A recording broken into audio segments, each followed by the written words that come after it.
Queremos saudar os irmãos, as irmãs, o presbitério de Sorocaba, aqui reunido nesta ocasião especial. Os presbíteros, os pastores, representantes das igrejas que para cá vieram para esta celebração especial da licenciatura do nosso seminarista, licenciando Augusto.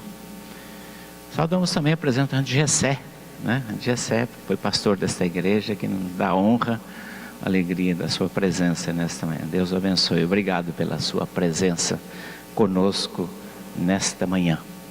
Quero agradecer ao Augusto pelo convite que nos foi endereçado, o privilégio de trazer a palavra nesse momento muito especial da sua vida, nessa jornada, nesta caminhada cristã. O texto que nós escolhemos para a nossa meditação é um chamado que se encontra registrado no livro do Êxodo, no capítulo 3. O livro do Êxodo está em evidência, os cinemas estão exibindo aí o filme sobre o Êxodo. Talvez alguns irmãos tenham ido assistir, decepcionado porque ele não é uma fiel e exata reprodução do texto bíblico, mas ele traz algumas perguntas interessantes. Mas não é sobre o filme que eu vou falar, é sobre o texto bíblico. Então abra sua Bíblia em Êxodo capítulo 3.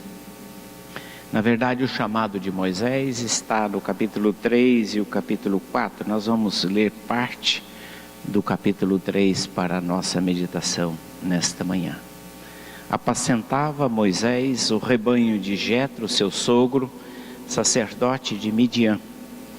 E levando o rebanho para o lado ocidental do deserto, chegou ao monte de Deus, a Horebe. Apareceu-lhe o anjo do Senhor, numa chama de fogo, no meio de uma sarça. Moisés olhou e eis que a sarça ardia no fogo, e a sarça não se consumia. Então disse consigo mesmo: irei para lá, e verei esta grande maravilha, porque a sarça não se queima. Vendo o Senhor que ele se voltava para ver, Deus, do meio da sarça, o chamou e disse: Moisés, Moisés. E ele respondeu: eis-me aqui. Deus continuou: não te chegues para cá, tira as sandálias dos teus pés, porque o lugar em que estás é terra santa. Disse mais: eu sou o Deus do teu pai, o Deus de Abraão, o Deus de Isaque e o Deus de Jacó. Moisés escondeu o rosto porque temeu olhar para Deus. Disse ainda o Senhor: certamente vi a aflição do meu povo que está no Egito, ouvi o seu clamor por causa dos seus exatores, conheço-lhes o sofrimento. Por isso desci, a fim de livrá-lo da mão dos egípcios e para fazê-lo subir daquela terra a uma terra boa e ampla, terra que mana leite e mel, o lugar do cananeu, do heteu, do amorreu, do ferizeu, do heveu e do jebuseu. Pois o clamor dos filhos de Israel chegou até mim, e também vejo a opressão com que os egípcios os estão oprimindo. Vem agora, e eu te enviarei a Faraó, para que tires o meu povo, os filhos de Israel, do Egito. Então disse Moisés a Deus: quem sou eu para ir a Faraó e tirar do Egito os filhos de Israel? Deus lhe respondeu: eu serei contigo, e este será o sinal de quem te enviei. Depois de haverdes tirado o povo do Egito, servireis a Deus neste monte. Disse Moisés a Deus: eis que quando eu vier aos filhos de Israel, lhe disseram: Deus dos vossos pais me enviou a vós outros, e eles me perguntarem: qual é o teu nome? Que lhes direi? Disse Deus a Moisés: eu sou o que sou. Disse mais: assim dirás aos filhos de Israel: eu sou, me enviou a vós outros.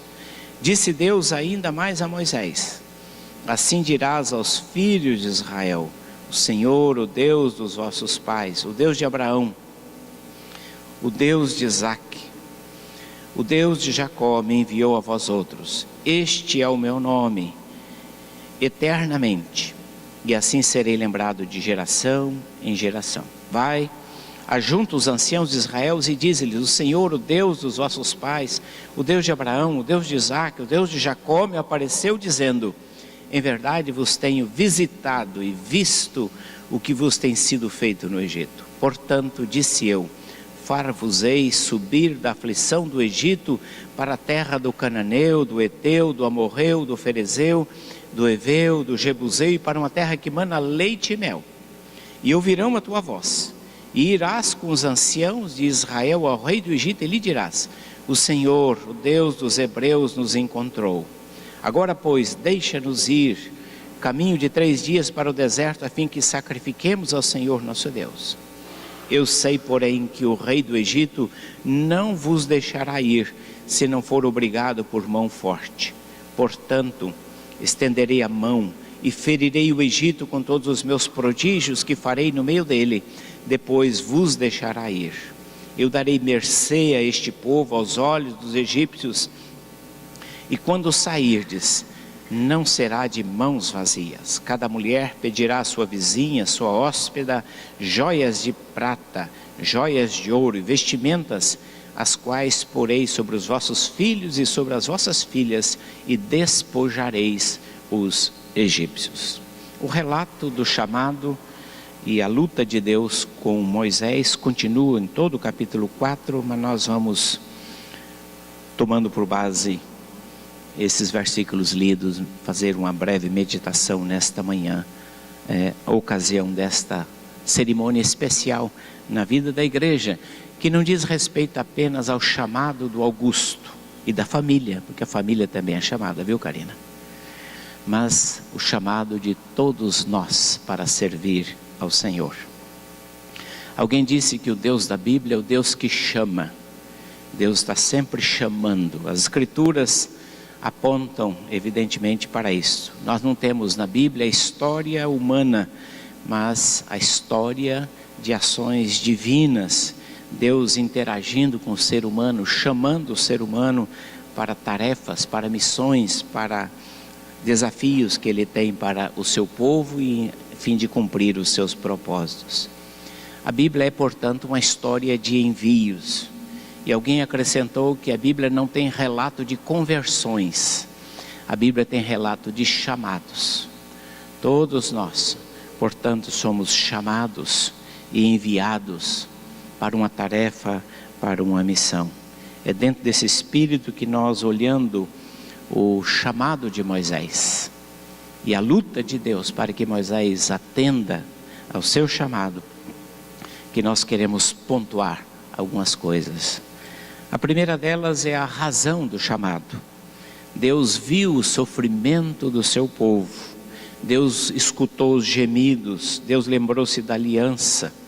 Ele diz: vi a aflição do meu povo, conheço-lhes o sofrimento, desci a fim de livrá-lo e introduzi-lo na terra que mana leite e mel. Vem agora e eu te enviarei.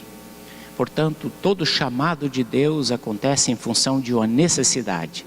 Quando Deus nos chama, Deus já está visualizando uma necessidade, um desafio, uma lacuna, uma porta que está aberta, algo que precisa ser ocupado, um espaço que precisa ser preenchido. O chamado de Deus não é ao acaso, é um chamado com um propósito, com uma finalidade. Isto acrescenta ao nosso chamado para servi-lo, para obedecê-lo, uma dimensão muito especial, porque quando Deus está te chamando, Deus está pensando em alguém, Deus está pensando em uma necessidade, e Deus contempla a necessidade, e as necessidades tocam o coração de Deus, e os desafios chegam ao coração de Deus, e Deus está sempre olhando o desafio, e Deus está perguntando: quem que eu posso enviar? Quem pode suprir esta necessidade? Quem pode assumir essa tarefa? Portanto, a razão principal do chamado é que Deus está contemplando, Deus está percebendo uma necessidade, um desafio, e por isso mesmo Ele está nos convocando para a missão. A segunda coisa que nós queríamos pontuarmos a respeito desse chamado é que Deus chama pessoas ocupadas. Deus chamava e sempre chamou pessoas que estão em atividades. Moisés estava apacentando o rebanho do seu sogro Jetro, porque no reino de Deus não há lugar para ociosos e desocupados.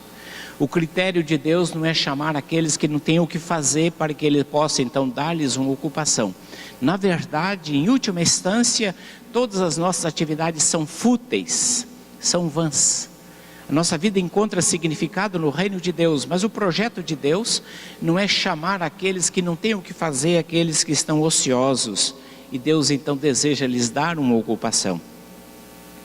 Há pessoas que pensam: eu posso servir a Deus quando me aposentar, eu não tenho mais o que fazer. Eu posso servir a Deus quando tiver ganho a vida. Eu posso servir a Deus quando eu me desvencilhar das minhas atividades, do meu ganha-pão. Aí então terei tempo para me dedicar ao Senhor. O critério de Deus não é este. Deus chama pessoas ocupadas e nas suas ocupações, nas suas tarefas, para servi-lo, para estar à sua disposição, onde quer que seja o propósito de Deus. Davi estava apacentando os rebanhos do seu pai quando foi chamado. Eliseu estava lavrando, Amós estava cuidando de bois, Pedro e Tiago estavam pescando, Mateus estava na coletoria. E assim nós estamos na nossa ocupação, e Deus, no meio da nossa ocupação, da nossa atividade, Deus tem nos chamado para servi-lo, onde quer que estejamos, seja qual for a nossa vocação, o nosso ministério. E em terceiro lugar, nesse aspecto, Deus chama para uma missão ou um propósito específico. Deus disse para Moisés: vem agora, eu te enviarei para que tires o meu povo, os filhos de Israel do Egito. Deus chama para uma finalidade, uma obra específica. É sempre assim a natureza do chamado de Deus. Deus tem um propósito para a vida de cada um de nós. E Deus nos chama para o ministério, seja ele pastoral, seja ele evangelista, seja ele na área da música, seja ele servindo como professor de escola dominical, servindo como diácono, como diaconisa, servindo em qualquer área, na nossa profissão. Deus está nos chamando e te colocando naquela profissão, naquele lugar, naquela ocupação, naquela tarefa, no meio daquelas pessoas, para ali você ser um instrumento da vontade e do propósito de Deus.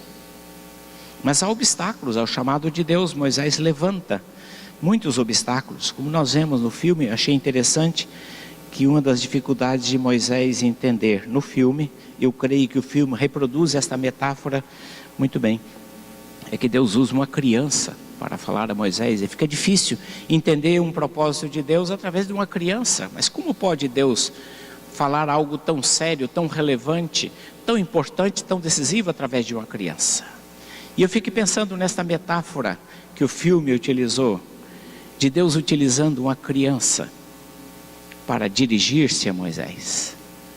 E de que muitas vezes nós lutamos com Deus porque nós não entendemos e nós não conseguimos encontrar uma razão, e as coisas nem sempre estão claras, e a necessidade realmente de um diálogo e de uma decisão de fé, de lançar-se.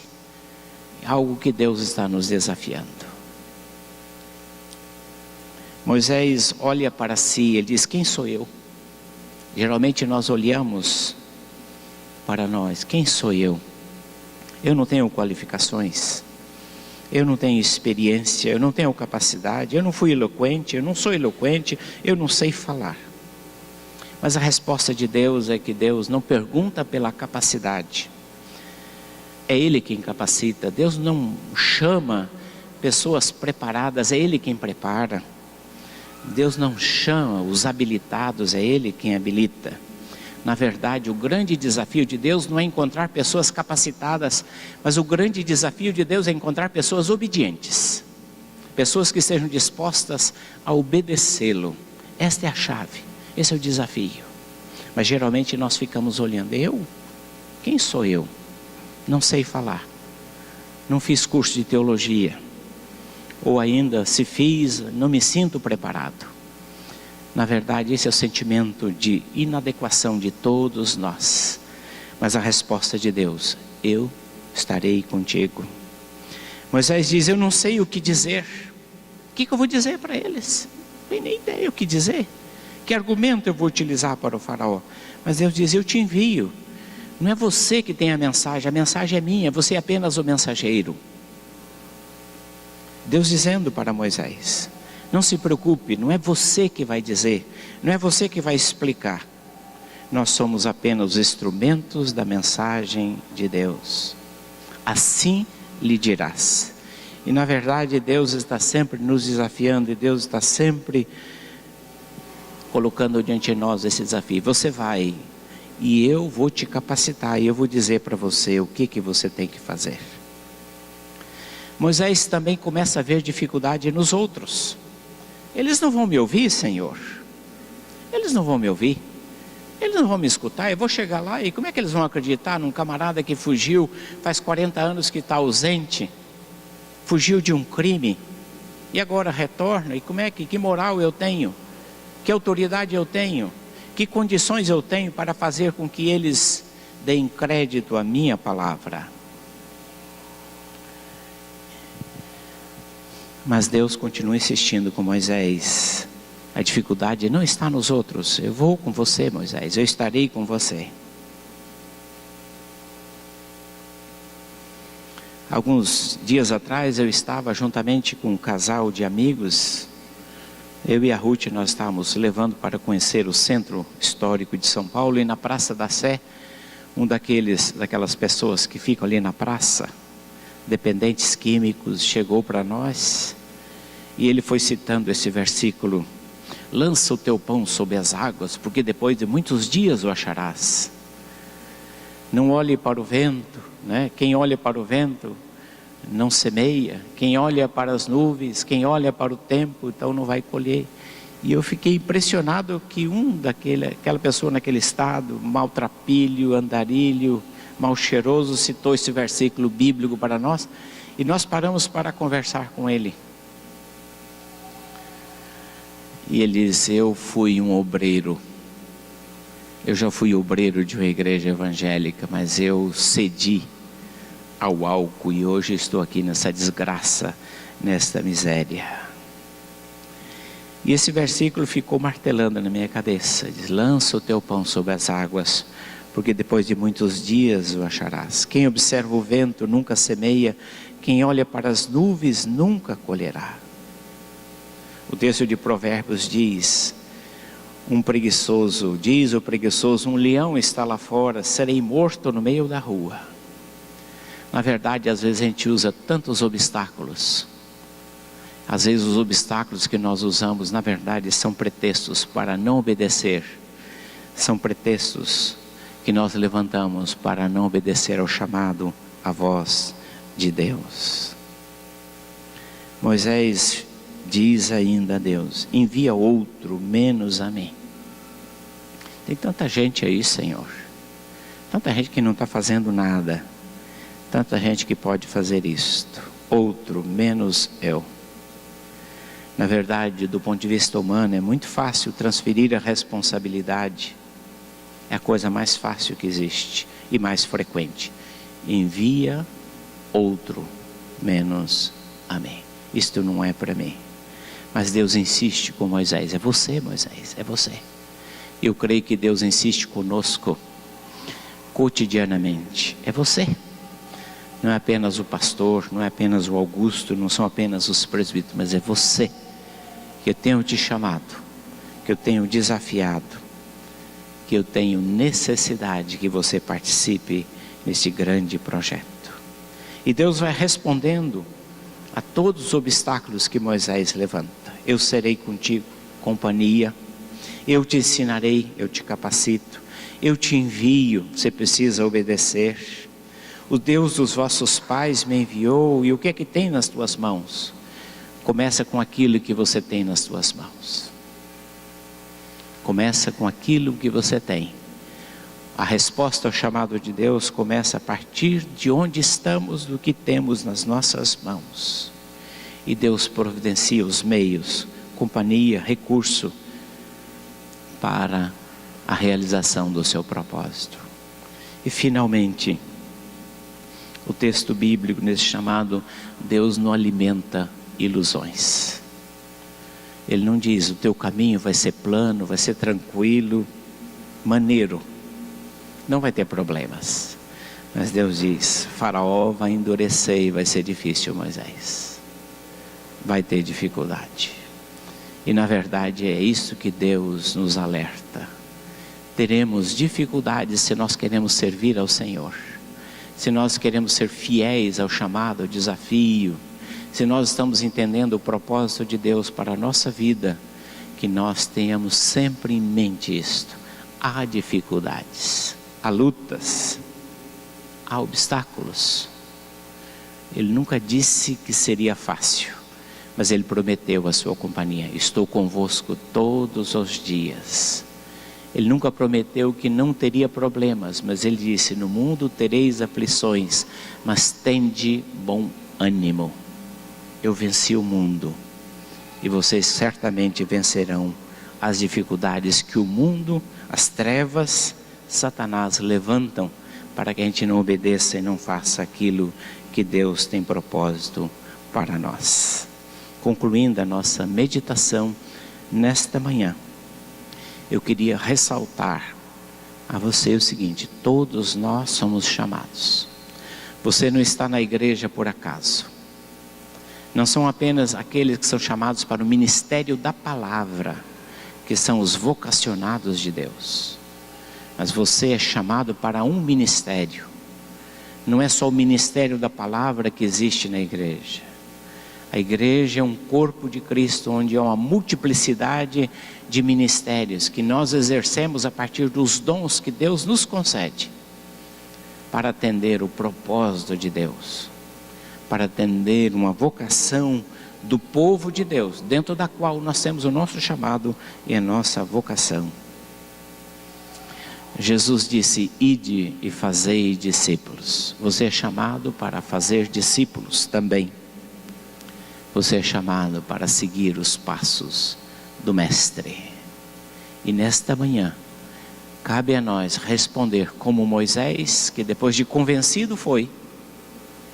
Responder como Isaías, diante do grande desafio, eis-me aqui.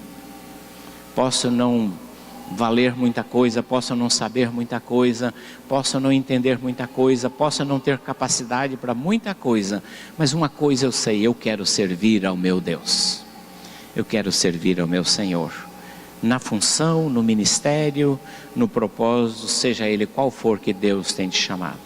Que seja esta a tua resposta, Senhor, eis-me aqui, seja lá qual for o propósito, que junto tens me chamado. Eu quero dizer como Isaías, eis-me aqui, estou à tua disposição. Que Deus nos abençoe e nos dê esse espírito e essa disposição nesta manhã. Amém.